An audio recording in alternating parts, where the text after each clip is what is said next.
Alô, nação rubro-negra, que o futebol do Mengão é um sucesso absoluto dentro de campo, isso ninguém duvida. Você certamente já ouviu falar do departamento de futebol, mas você sabia que além do departamento de futebol, o Flamengo tem hoje o Conselho do Futebol?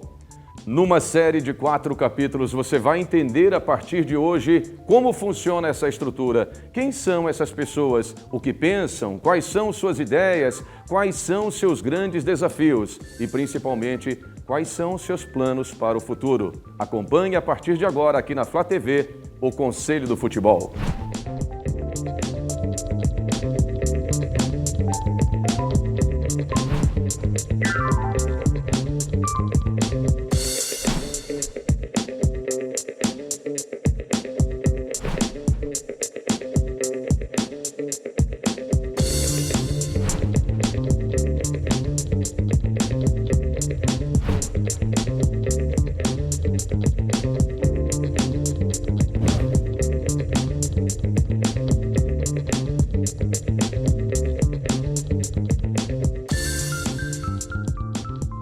Senhores, bem-vindos aqui à Flá TV. Muito obrigado pela presença. É bem importante trazer esse esclarecimento aqui para toda a nação rubro-negra. Eu vou começar perguntando a você, BAP. Muito bem, eu queria entender melhor sobre o departamento de futebol. Gostaria que você desenhasse aqui para o nosso público qual foi o cenário que vocês encontraram quando chegaram no Flamengo. Se havia processos estruturados, como era feito o gerenciamento do departamento de futebol? BAP, por gentileza.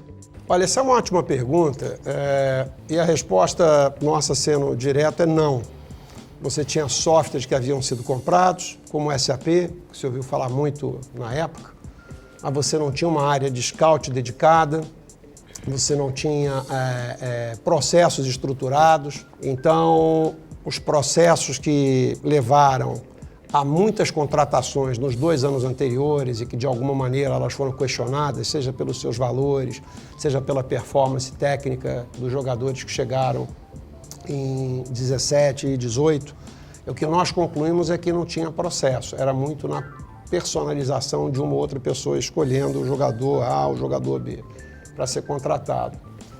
O software tinha realmente uma versão do SAP, mas que não era utilizado. Nós tínhamos um consultor de scout terceirizado, que era o Sandro Alandelli, que trabalhava também para o Manchester United, se eu não estou enganado. E ele ajudava e ajudou a gente no primeiro processo para avaliar o que a gente tinha, mas nós não tínhamos um time de analista nosso, nós não tínhamos um banco de dados nosso de avaliação de jogadores, seja de base, dos nossos próprios jogadores e de jogadores de Série A, do brasileiro ou de outros campeonatos importantes no mundo. Em dezembro ainda, logo após o processo eleitoral, a gente contratou a consultoria do Eduardo Secone, que é uma pessoa especializada nessa parte de estruturação de departamento de futebol. Ele veio aqui, fez um diagnóstico de como estava e do que precisava ser feito. E como o BAP falou, a gente complementou e cumpriu praticamente 90% em tempo muito rápido daquilo que estava sendo precisado naquele momento. E acho que principalmente tudo isso para que o clube passasse a ser muito mais assertivo na questão técnica, né? Dos atletas que estivessem entrando e saindo, para que o clube não dependesse de pessoas específicas, mas de uma decisão mais de colegiado para reduzir as possibilidades de erro, com um processo bem definido e com foco em ser muito assertivo na questão técnica, que é, acho que um dos principais papéis nossos assim, é que os processos funcionem para que a gente erre o mínimo possível em termos de montagem de elenco, que é isso que vai fazer com que o Flamengo seja mais eficiente também dentro do campo. Muito importante disso aí também é o conceito, né, de trazer para dentro do clube a inteligência, que isso é importante, internalizar isso aí, que é algo crucial para qualquer negócio que seja. Eu acho que a inteligência dentro de um clube, ela é um processo, além de ser natural, é o norte que é no mundo inteiro. De toca a Nova York, todos os clubes, grandes clubes do mundo, se entraram nessa linha de inteligência. Mas é bom deixar claro que essa linha de inteligência é uma ferramenta para as decisões. As decisões têm que ser assertivas. E não são só esses profissionais aí em que tomam essas decisões. Eles preparam os documentos, preparam os diagnósticos, e aí as análises, e aí a partir daí é que se toma a decisão.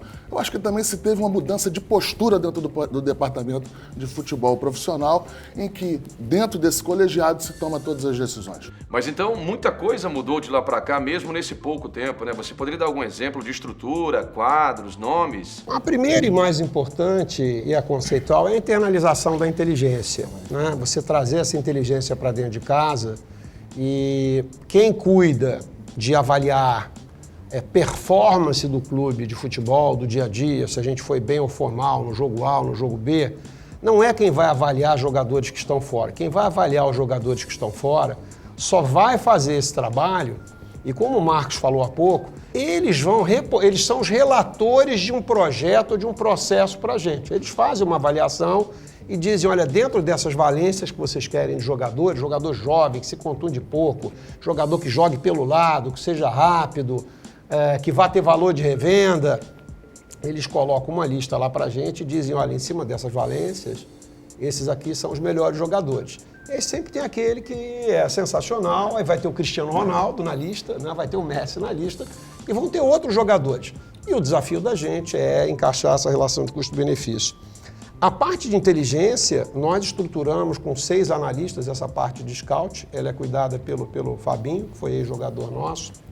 Então, ele é que faz essas avaliações, ele responde diretamente ao Conselho do Futebol e, como o Marcos falou, a gente decide isso.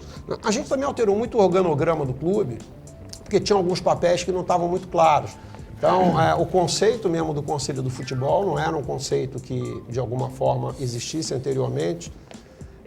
Eu acho que vocês até estão vendo na tela aí, que nós vamos colocar para vocês uma nova estrutura de como a gente funciona, onde fica muito claro essa área de scout, respondendo diretamente ao conselho, tá certo?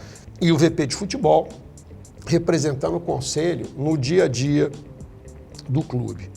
É importante ressaltar que isso se baseou no conceito básico de gestão, que é você separar alguns poderes. Na verdade, quem compra não confere, quem confere não recebe, quem paga não assina. Então a gente tentou, quem escolhe para exatamente. A ideia é sempre eliminar os conflitos de interesse e aí evitar também coisas que nós já vimos anteriormente, que algumas contratações que não se explicam, não se justificam. Então a ideia é essa, o Bruno é responsável efetivamente pelas negociações, etc., mas a decisão final não é dele especificamente, esse é um dos papéis mais importantes do Conselho.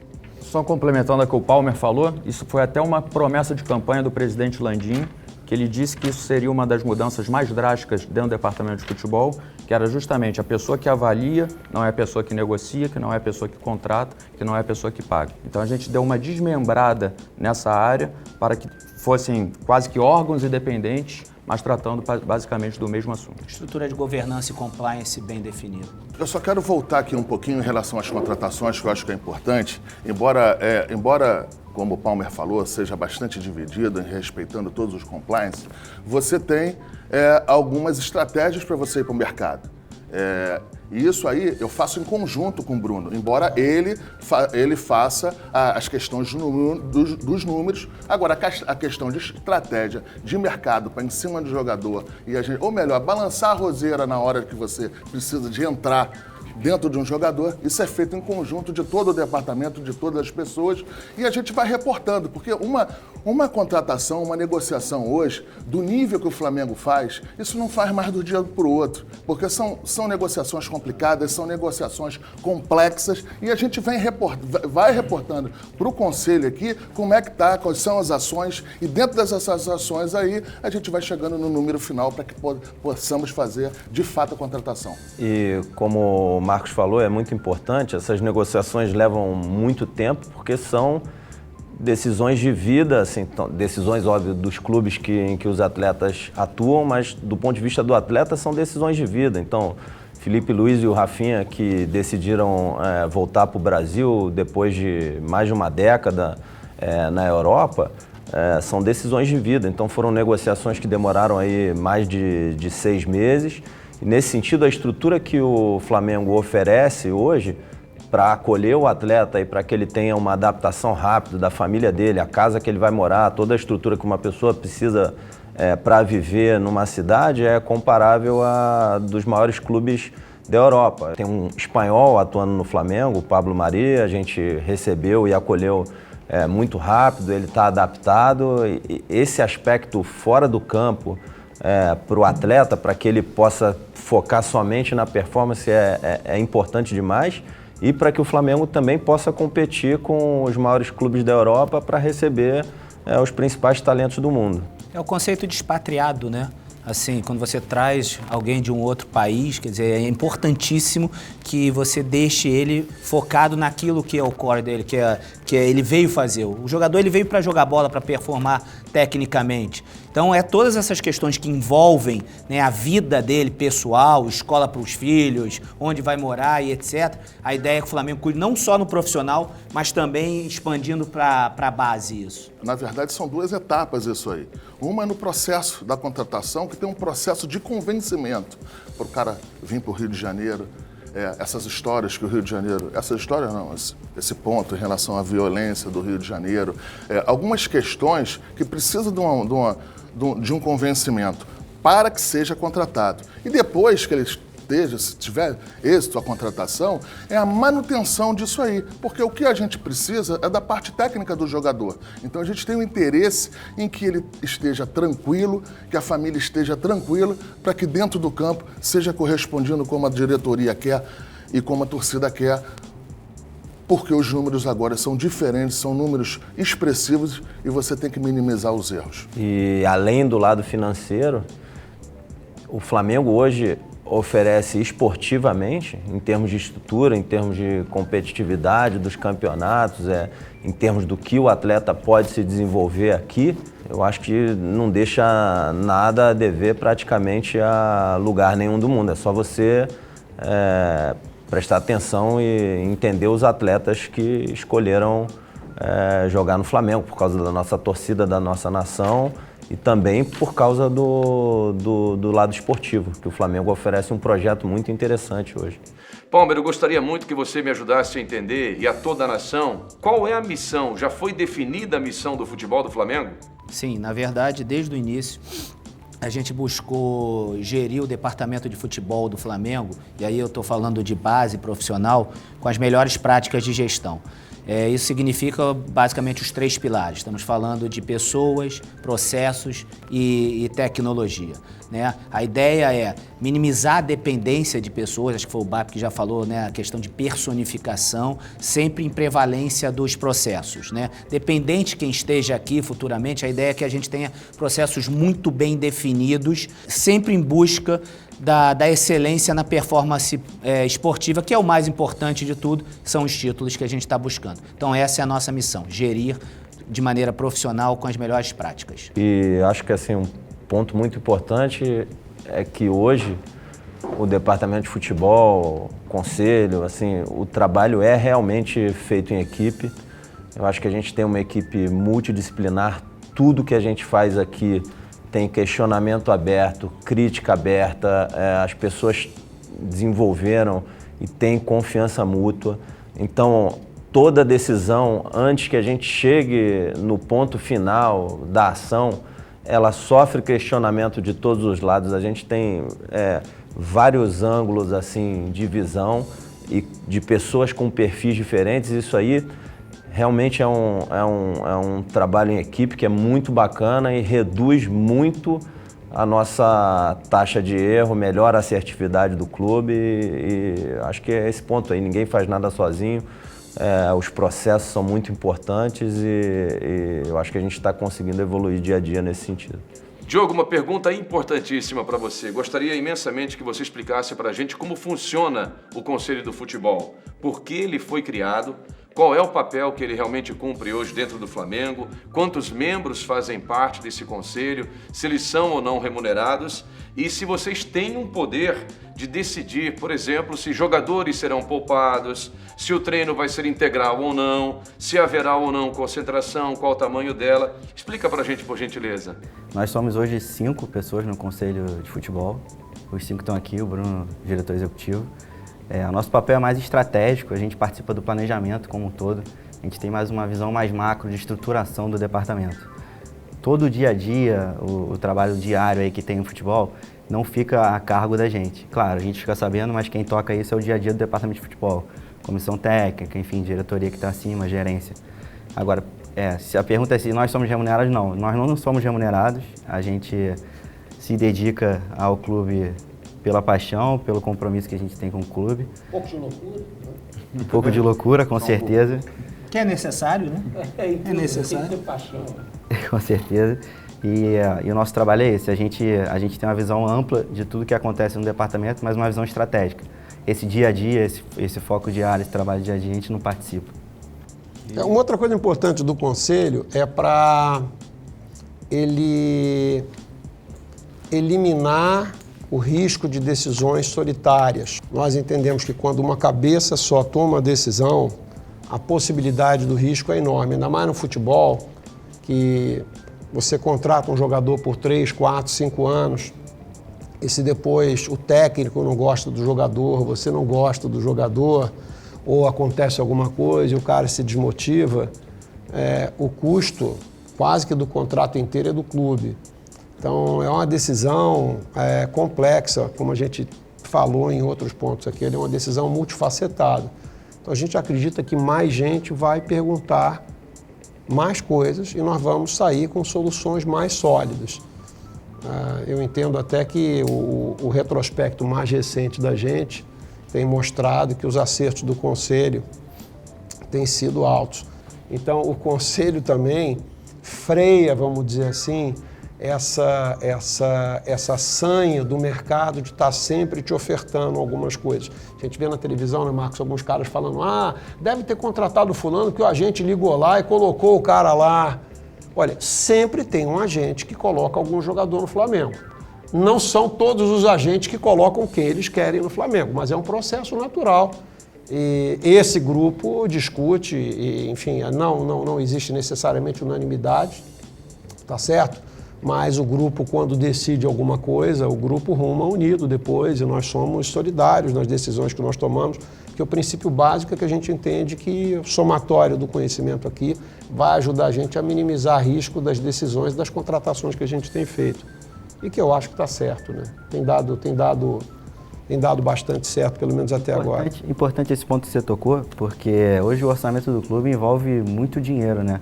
Então acho que descentralizar a decisão de uma pessoa só é importante até por gestão, né? Acho que você deixar todas as decisões, as tomadas de decisões do futebol a cargo de uma única pessoa seria algo, não sei, imprudente, eu acho. Mas acho que mais pessoas pensando e decidindo é a melhor forma de gestão que a gente pode ter. Com um planejamento bem feito, com uma equipe multidisciplinar, a gente entendendo quais são nossos objetivos, entendendo o nosso elenco, as metas esportivas, o Flamengo hoje ele vai para o mercado de forma muito mais assertiva, entendendo o que ele precisa, que é o perfil de atleta que a gente precisa, quais são as nossas necessidades do elenco para chegar, para sair, e aí a gente já vai com um alvo muito certo do que a gente precisa. E aí vamos conversar com o representante do clube, né, do outro lado da mesa, e com o representante do atleta. Muito mais do que chegar alguma coisa pronta ou oferecida para o clube já sabe muito mais qual é a sua necessidade e onde ele vai encontrar a resposta para essa sua necessidade. Em relação ao Conselho, mais uma vez, eu acho que tem duas questões aí. Não tem só a parte do respaldo para as decisões financeiras, quando você vai para dentro de uma contratação. Os números são diferentes de 10, 15 anos atrás. A responsabilidade e a pressão da exposição do clube também mudou muito. Então, quanto mais respaldo, quanto mais pessoas estejam nesse processo, se forem pessoas qualificadas, se forem pessoas que tenham norte de decisão, é o melhor quadro. Não só nessas decisões de contratações, no dia a dia, eu acho que qualquer ação que se faça, qualquer ação que eu faça como vice-presidente de futebol, eu faço muito mais, com muito mais musculatura, porque eu estou embasado dentro de um conselho, estou representando um conselho, do que se eu tivesse aleatoriamente tomando alguma decisão ou fazendo qualquer tipo de análise. Eu acho que esta decisão aí do Conselho é uma decisão muito certa, porque divide responsabilidade e dá mais força nas ações. Muito bem, esse foi o primeiro capítulo da nossa série O Conselho do Futebol. Espero que vocês tenham gostado. Aproveite para deixar aqui a sua curtida, deixe o seu like, compartilhe nas redes sociais e faça a sua inscrição no canal do Mengão aqui na Flá TV. Amanhã, segundo capítulo da série O Conselho do Futebol.